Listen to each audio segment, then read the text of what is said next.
여러분 안녕하십니까? 대선지서 이사야 제3강을 시작하겠습니다. 자, 우리는 잠깐 3강에서 메시아 예언을 잠깐 살펴보겠어요. 4장 2절에 보면 여호와의 싹, 체마흐, 싹이라는 단어가 나오고 있습니다. 싹, 혹은 우리말로는 순이 되겠죠. 연한 순같이. 이 표현은 성경에 계속해서 나오고 있는 표현입니다. 나중에 이세, 다윗의 아버지 이세를 얘기할 때도 위대한 아버지가 아니죠. 이세는 그야말로 형편없어요. 아주 연약한 아버지고 농부죠. 거기에서 위대한 다윗이 태어나는 것입니다. 연한 순 같은 예수님도 용모나 풍채가 그렇게 대단하거나 사람들이 보기에 훌륭하거나 그렇지 않다 했죠. 그래서 그 요세푸스의 기록에 보면은 예수님은 마치 그 나이가 한 50세 된 것 같은 그런 얼굴을 하고 있다. 우리가 영화를 보면은 참 그 미남 배우가 예수님의 역할을 하는데 그렇지 않다는 거죠. 연한 순같이 싹으로 등장하는 메시아의 예언. 그리고 이제 그 6장에서 아까 제가 잠깐 잘못 얘기한 것 같은데 우시아 때 6장의 배경은 우시아고 우시아의 아들이 요아스죠. 요아스입니다. 요아스 왕. 요아스는 아버지에 비해서는 굉장히 두려움이 많았어요. 겁쟁이였어요. 이사야 선지자는 요아스에게 계속 권면하고 경고합니다. 뭐가 두렵느냐? 뭐가 두려우느냐? 하나님은 우리와 함께 하시는데 두려울 게 뭐 있느냐? 6장에서 그래서 이사야는 그 스라프 동사는 스라프인데 그 타는 불이죠. 타는 불. 하나님의 임재를 체험한 성령을 의미하기도 합니다. 성령 충만한 이사야가 뭐가 두렵겠어요? 그러니까 선지자는 스스로 하나님의 신에 사로잡혀야 되죠. 그거 없이 무슨 선지자 노릇하겠습니까? 하나님의 말씀에 사로잡혀야 되고요. 오늘 주의 종들도 마찬가지예요. 우리가 선지자는 아닙니다. 선지자적인 삶을 살아야 되겠죠. 이사야 같은 삶을 살아야 되겠지만 우리는 이사야가 아니에요. 내가 선지자다 하면 그건 좀 위험한 거예요. 왜냐하면 선지자는 하나님의 말씀을 직접 받아서 그 하나님의 계시를 전달했거든요. 우리는 하나님의 계시를 전달할 수는 없잖아요. 계시는 이미 끊어졌는데 계시가 기록된 하나님의 말씀을 증거하는 거죠. 그래서 우리는 선지자가 아니라 선지자적인 삶을 살아야 되는 거죠. 선지자 같은 삶을 살아야 되는 것입니다. 이사야 같은, 에레미야 같은, 에스겔 같은, 여러분 제 이 표현을 잘 주의 깊게 들었으면 좋겠어요. 자, 요아스. 그래서 두려워하는 요아스에게 요아스 7장에서 이사야는 이런 예언을 합니다. 알마 앞에는 정관사가 붙었어요. 정관사가 붙었습니다. 히브리어로 알마. 그 처녀라는 말이죠. 처녀. 구약 성경에는 알마라는 단어가 7번 나와요. 모두 앞에 정관사가 붙어 있습니다. 그러니까 이 말은 단순한 처녀가 아니라는 거죠. 바로 오실 그 처녀, 앞으로 올 한 사람밖에 없다는 겁니다. 정관사가 붙어 있는 거는 알마라는 뜻은 한 사람밖에 없는 바로 처녀의 몸으로 오실 메시아. 처녀는 마리아를 가리키죠. 그래서 7번 모두 정관사 하가 앞에 붙었다는 것, 알마로 나온다는 것을 우리가 이해해야 합니다. 처녀, 동정녀의 몸을 입고 오실 메시아를 찬양하고 예언합니다. 그러면서 그 다음 절에 임마누엘, 자 이렇게 띄워서 읽어야 되겠죠. 하나님이 임마누, 우리와 함께 하신다. 그래서 임마누엘이라는 말은 이 알마 더불어서 예수 그리스도의 별명이 됩니다. 별명. 임마누엘로 오실 메시아. 임마누엘로 오실 메시아. 이런 표현은 이사야 6장에 보면은 이사야 6장에서 그 영광, 역시 정관사가 붙습니다. 그 영광, 이제 그 영광이라는 말, 이게 요한복음에는 그 1장 14절 우리가 그 영광을 보니 똑같은 거예요. 똑같은 표현을 요한복음에서 인용하고 있습니다. 하나님의 그 놀라운 영광, 하나님의 임재거든요. 그 하나님의 영광을 내가 직접 체험했다는 것입니다. 이 임재라는 말, make tent, 혹은 이제 스랍으로 인해서 내가 하나님의 그 영광을 체험한, 그럴 때 이 영광이라는 단어도 요한복음 1장 14절에는 예수 그리스도를 지칭하는 표현으로 사용하고 있죠. 우리는 이 6장에서 이런 표현도 찾아볼 모든 메시아에 관계된 단어들입니다. 성육신, 말씀이 육신이 되어 우리 가운데 거하시니, 인카네이션 하시는, 성육신 하시는 그 하나님의 영광이라는 표현, 또 임마누엘 하신 하나님이 우리와 함께 하시는데, 요아스, 네가 뭘 두려워하느냐는 것입니다. 이렇게 메시아의 예언이 계속되면서 11장에 가서 또 메시아의 예언이 등장하고 있는 것을 보게 됩니다. 자, 11장 가기 전에 9장을 먼저 볼까요? 이사야 9장을 보면 한 아기로 오신다. 아기로 오실 메시아. 우리는 지금 이사야서에서 메시아적인 관점, 메시아의 예언을 집중적으로 보고 있습니다.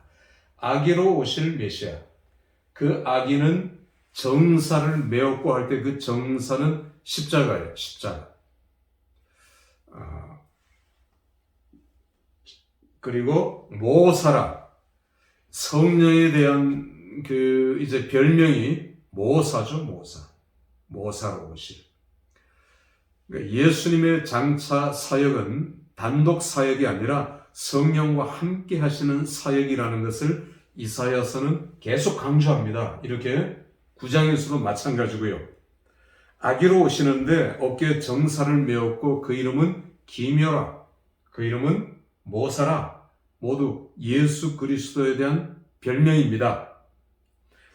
영존하시는 아버지 할 때 영존, 영원히 존재하시는, 영원히 우리와 함께 하시는, 그러니까 예수 그리스도 장차 오실 메시아, 그분은 하나님과 동격이라는 것을 강조하고 있는 부분이에요. 이 예언입니다. 그리고 십자가 사역, 펠레, 모사, 경이로운 그런 기묘라, 이렇게 장차 오실 메시아 예수 그리스도에 대한 예언을 하고 있는 것을 보게 됩니다. 이제 11장으로 다시 넘어가면 11장은 이새의 줄기에서, 아까 제가 이새라는 표현을 썼지만 다윗의 아버지, 왜 다윗의 줄기라는 표현을 써야 되는데 다윗의 줄기라는 표현을 쓰지 않고 이새를 썼을까? 이것과 관계 있는 것입니다. 싹, 연한 순으로 오실 예수 그리스도의 오심은 미약한 거죠. 연약한 이새의 줄기, 이런 예언이 11장에 다시 나오고 있는 것을 보게 됩니다. 한 싹, 체마흐. 그리고 다윗 왕조를 이루고 그 다윗 왕조의 후손으로 오실 메시아를 강조하고 있습니다. 11장 이게 1절이고 2절에는 다시 성령의 사역을 강조하고 있죠.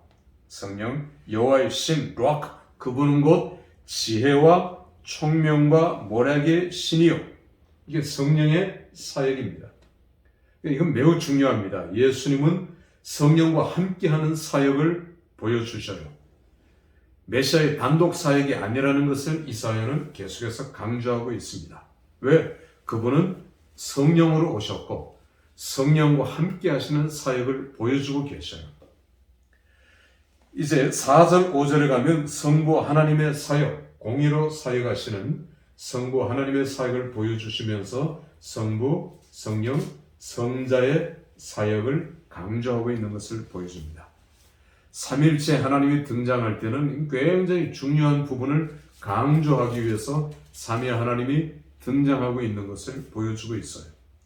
바벨탑을 무너뜨릴 때는 우리라는 표현을 쓰셨죠. 복수. 그건 성부, 성자, 성령을 가리키는 것입니다. 바벨탑을 세운 그 인간들이 우리다라고 하는 복수를 사용했을 때 하나님께서는 그걸 이제 되받쳐서 우리다라는 표현을 역시 사용한 것을 보게 되죠. 자, 이렇게 메시아에 대한 예언이 계속해서 이어지는 것을 보게 되고요. 이사야서의 중심이 하나가 있습니다. 이사야서의 중심은 19장입니다. 19장. 왜 19장이냐? 19장은 애굽이 회개하는 놀라운 사건이 벌어집니다. 이사야의 메시지를 듣고 애굽이 회개해서 돌아와요.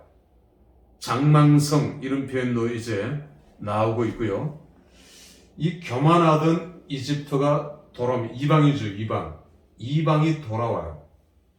그리고 이방이 회복됩니다. 하나님께서 이방을 들어 쓰시는, 그리고 메시아가 오셔서 회복시킬 때 이런 이방도 회복시키시는, 예수님은 유대인만을 위해서 오신 것이 아니라 이방인들도 구원하기 위해서 오셨다는 것을 이 이사야를 통해서 역시 보여주고 있는 대목입니다.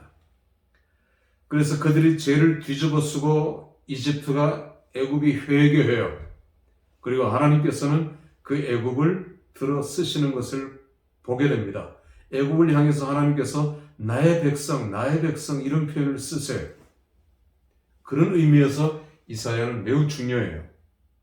물론 성경에 이방인들이 구원을 얻고 이방인들이 이렇게 돌아오는 그런 모습들을 많이 보게 되지만 하나님께서는 애굽이라는 나라도 들어 쓰신다. 지금도 애굽이라는 나라를 들어 쓰시잖아요. 애굽에 제일 많은 종교인은 콥틱입니다. 콥틱교. 한 3천만 명 이상이에요. 그럼 우리나라보다 우리가 800만, 600만 얘기하는데 콥틱교는 기독교죠. 어마어마한 거예요. 중동이라는 나라에 하나님께서는 이렇게 이집트를 지금 사용하고 계셔요.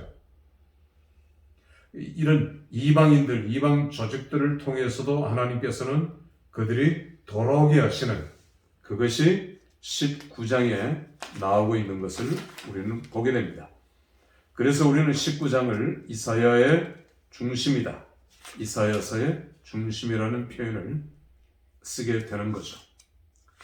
자, 그러면서 주위에 있는 모든 나라들, 두로부터 시작해서 블레셋, 쭉 모압, 암몬 모두가 다 하나님의 심판으로 멸망하는 것을 보게 됩니다.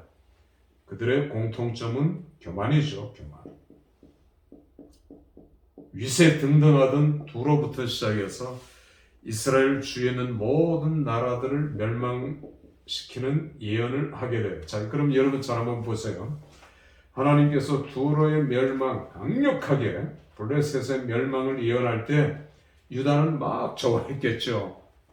왜? 원수니까 원수. 두로는 원수는 아니더라도 모압의 멸망, 암몬의 멸망 계속 이제 예언을 할 때 좋아한단 말입니다. 만약에 오늘날 우리가 중국의 멸망, 중국이 다 나쁜 건 아니지만 중국 공산당입니다. 북한적 공산당의 멸망하면 좋아하겠죠. 그런데 이게 뭘 의미하느냐 하면 다음은 너라는 거예요. 너. 이해가 됩니까? 선지자들은 인칭 변화를 종종 사용해요. 이건 성경 해석의 가장 차원이 높은 건데 제가 한 예를 들까요? 나단 선지자가 다윗에게 와서 책망합니다. 무섭게 책망합니다. 비유를 들죠. 부자가 있는데 부자가 양도 많고 재산이 엄청 많은데 부자의 옆에 한 가난한 사람이 살고 있어요. 그 가난한 사람은 아무것도 없어요. 그 사람의 유일한 재산은 양 한 마리밖에 없어요. 그걸 새끼를 쳐서 재산을 증식하려고 하는 것이 이 농부의 의도고 재산 목록 1호예요. 그런데 이 부자는 그 재산 목록 1호인 양을 가차없이 빼앗았어요. 세상에 이런 나쁜 놈이 어디 있어요? 그래서 다윗이 분노했습니다. 그런 나쁜 놈이 어디 있느냐면 쳐 죽일 놈이네.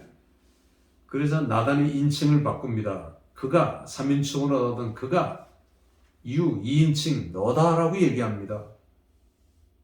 다윗이 그때 충격을 받았어요. 바세바를 뺏은. 그리고 다윗은 그 자리에서 무릎 꿇고 엎드리고 회개합니다. 인칭을 바꾸는 것은 강조하기 위해서예요. 이런 우리가 설교도 이렇게 할 수 있거든요. 다른 사람의 죄인, 최근에 일주일간의 어떤 죄인에 대해서 나열하고 그 죄를 이렇게 열거하면서 이 나쁜 놈입니다. 이놈은 정말 쳐 죽일 놈입니다. 세상에 이런 악한 악인이 어디 있냐고. 그러면 청중은 동요하기 시작하죠. 그렇죠. 그런 놈이 어디 당연시 여길 겁니다. 그런데 당신이 그 사람입니다. 당신은 그보다 더 악한 사람입니다. 그런 죄가 우리 속에 있습니다. 남을 미워하는 죄. 이렇게 인칭을 바꾼다면 이 설교는 인칭의 변화를 통해서 메신저는 강조하는 메시지를 전하는 것이고 메시지를 듣는 청중은 다른 사람의 죄를 지적하고 나열할 때는 방관하고 있다가 그것이 내 죄라는 걸 깨달을 때 통해 자복하게 되는 거예요. 통해 자복할 수 있는 거고 그냥 나단이 처음부터 와서 다윗이 나쁜 놈, 쳐 죽일 놈 이렇게 했다면 다윗이 그걸 받아들였겠습니까? 오히려 선지자에게 반항하고 대들 수 있겠죠. 뭐 하는 짓이냐 말이야. 네가 뭐 하느냐. 주위에 있는 부하들 앞에서 내 체면 깎이게. 그러나 이런 과정들을 거쳐서 때로는 직사포를 쏘는 것보다 곡사포를 쏘는 것이 더 화력을 집중하고 효과를 더 볼 수 있는 장점이 있는 겁니다. 우리는 선지서를 읽을 때 이런 인칭의 변화에 유의해야 돼요. 갑자기 1인칭으로 시작했다가 3인칭으로 바뀌다가 다시 또 1인칭으로 돌아오는 예는 굉장히 많이 있어요. 우리가 이런 것들까지 세심해서 살펴볼 수 있는 그런 어떤 그 지경에 올라갔다라고 하는 것은 이건 아주 어떤 고수, 성경 해석의 고수, 설교자의 어떤 고수가 되겠죠. 근데 이게 우리의 목표예요, 목표. 거기까지 올라갈 수 있어요. 그래야 선지자의 그 표현, 선지자가 왜 이런 표현을 썼느냐, 그것도 우리가 읽어 내려가야 돼. 인칭의 변화에 유의해야 돼. 그러니까 제가 생각하기로 성경 해석의 가장 어려운 해석이 인칭 변화라는 겁니다. 인칭 변화를 통해서 이제 그 청중에게 요구하는 것이 뭔가, 뭘 청중에게 요구하는가, 우리는 그런 것들을 이해할 필요가 있겠죠. 자, 이렇게 계속해서 다른 주위에 있는 나라들에 대한 예언을 하고 있는 것을 보게 됩니다. 27장에 가면 드디어 그날 27장은 수미 상관 구조를 보여줘요. 선지서에도 수 앞에 거와 뒤에 거, 그날에, 맨 끝에도 그날에 이러면서 양쪽을 똑같이 여기면서 안쪽을 강조하는 것입니다. 그날에 어떤 일들이 일어날까, 그날에 어떤 일들이 벌어지는가, 그런 것들을 강조하는 27장 우리가 살펴볼 수 있습니다. 여기까지 하겠습니다. 감사합니다.